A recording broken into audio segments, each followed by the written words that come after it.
Hello दोस्तों, नमस्कार।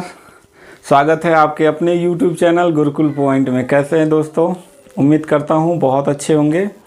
आज दोस्तों फिर सीरीज लेके आया हूं मध्यकालीन इतिहास का, जो एकदम बिल्कुल चैप्टर वाइज पढ़ाया जा रहा है।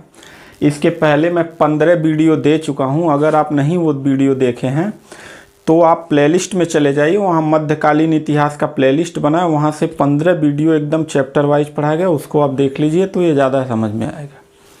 इसके पिछले वाले वीडियो में मैंने आपको पढ़ाया था अलाउद्दीन खिलजी का उत्तर में भारत का साम्राज्य विस्तार। यानी कि अलाउद्दीन खिलजी ने उत्तर भारत यानी इधर का एरिया लेके पूरा विस्तार कर चुका था, जिसमें बचा क्या था? एक नेपाल बचा था, एक नेपाल को उसने छोड़ा था, एक जम्मू कश्मीर को छोड़ा था, एक असम का एरिया छोड़ा था। बाकी उत्तर भारत पूरा उसने क्या कर लिया था? विस्तार कर लिया था, अपने अधीन कर लिया था। अच्छा, इसके बाद आज का जो वीडियो है वो है हमारा साउथ इंडिया यानी दक्षिण का उसका साम्राज्य विस्तार। अच्छा, ये जो अलाउद्दीन खिलजी था यह अपने स्वयं नहीं जाता था युद्ध लड़ने के लिए। अपने युद्ध लड़ने के लिए सिर्फ चित्तौड़ पे ही गया था, बाकी अपने सेनापतियों को भेजता था। जैसे उत्तर भारत की जो जिम्मेदारी थी दी गई थी वो उलुग खां को और नुसरत खां को दी गई थी, तो ये लोग उत्तर भारत में अपना साम्राज्य विस्तार किए। जो दक्षिण भारत का साम्राज्य जो विस्तार करना था उसको मेन जिम्मेदारी दी गई थी मलिक काफूर को। मलिक काफूर एक हिंदू हिजड़ा था जो अलाउद्दीन खिलजी के बहुत करीबी माना जाता था और बहुत खूंखार टाइप का सेनापति था। तो जो दक्षिण भारत का जो जिम्मेदारी सौंपा गया था वो मलिक काफूर को सौंपा गया था। तो यहाँ पे दक्षिण भारत का जो भी अभियान रहा है वो मलिक काफूर के नेतृत्व में रहा है। अलाउद्दीन खिलजी उत्तर भारत का जो साम्राज्य जीता था उस पर प्रत्यक्ष रूप से शासन करता था, लेकिन जो दक्षिण भारत के राज्य जिसने जीता तो दक्षिण भारत के राजाओं को वार्षिक कर लेता था और उनको सत्ता दे देता था, तुम चलाओ, और प्रत्यक्ष रूप से वो शासन करता था। ठीक है, चलिए शुरू करते हैं अलाउद्दीन खिलजी का दक्षिण का साम्राज्य विस्तार। ठीक है, तो उस समय दक्षिण में 3 महत्वपूर्ण वंश के राजा राज करते थे। देखो, सबसे पहले देवगिरी। कौन सा है? देवगिरी। ये तो देवगिरी में यादव वंश के लोगों का राज चलता था। ठीक, दक्षिण पूर्व तेलंगाना काकतीय वंश था। दक्षिण, ये दक्षिण है, ये पूर्व है, तो दक्षिण पूर्व में कौन थे? काकतीय वंश थे राजा थे काकतीय।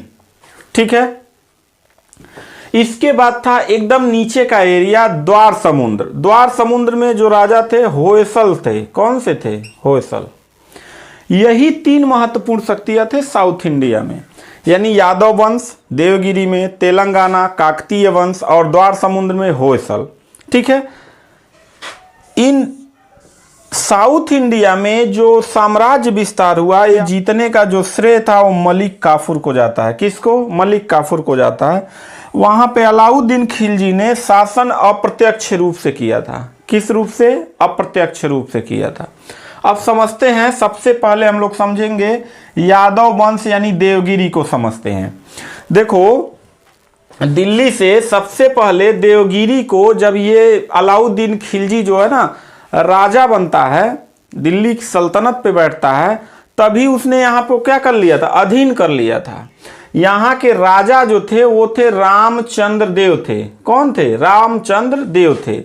इसको सफलता अलाउद्दीन खिलजी को 1296 में ही मिल गया था देवगिरी पर, लेकिन शर्त यह था कि देवगिरी के राजा रामचंद्र देव जो हैं यह वार्षिक कर देंगे किसको?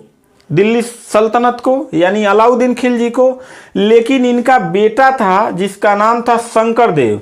शंकर देव ने ये तो दे रहा था, टैक्स दे रहा था, लेकिन शंकर देव क्या कर दिया? मना कर दिया, जिसके लिए अलाउद्दीन खिलजी ने अपने सेनापति मलिक काफूर को, किसको? मलिक काफूर को भेजा कहां पे? देवगिरी।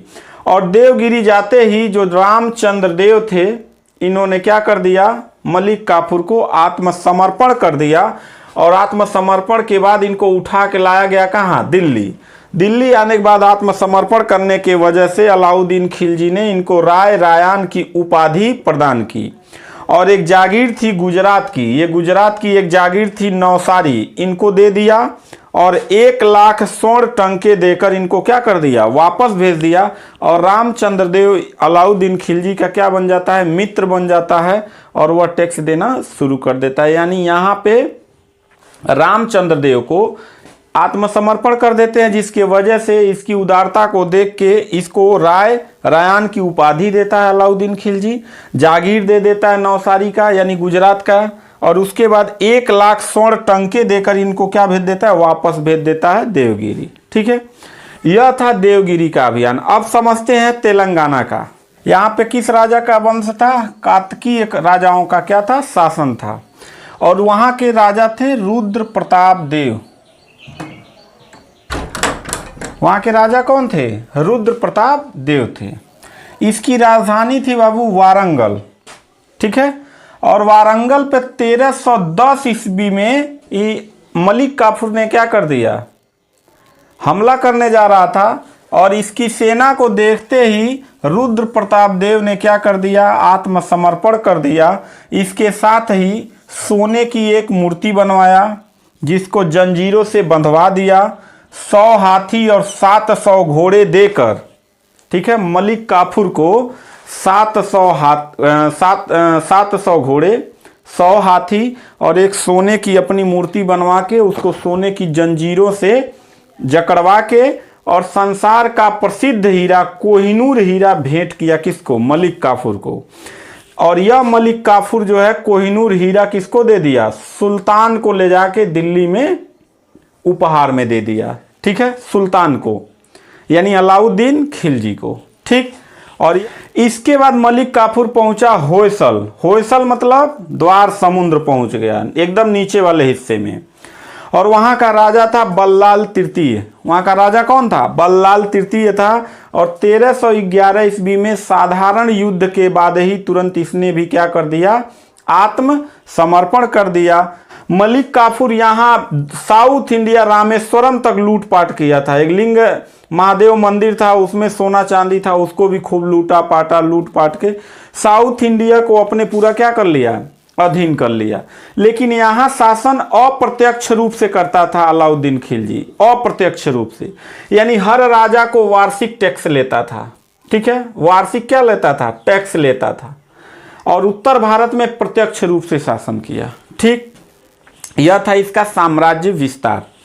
उत्तर भारत का पिछले वीडियो में हो गया था, दक्षिण भारत का इस वीडियो में हो गया। आगे के वीडियो में हम लोग जानेंगे प्रशासनिक व्यवस्था, बाजार नियंत्रण प्रणाली और मूल्यों का किस प्रकार से निर्धारण, रोड की व्यवस्था, ये सारी सामाजिक और राजनीतिक उसकी व्यवस्था क्या थी। ठीक है, तो मिलते हैं नेक्स्ट वीडियो में, तब तक के लिए थैंक यू, धन्यवाद।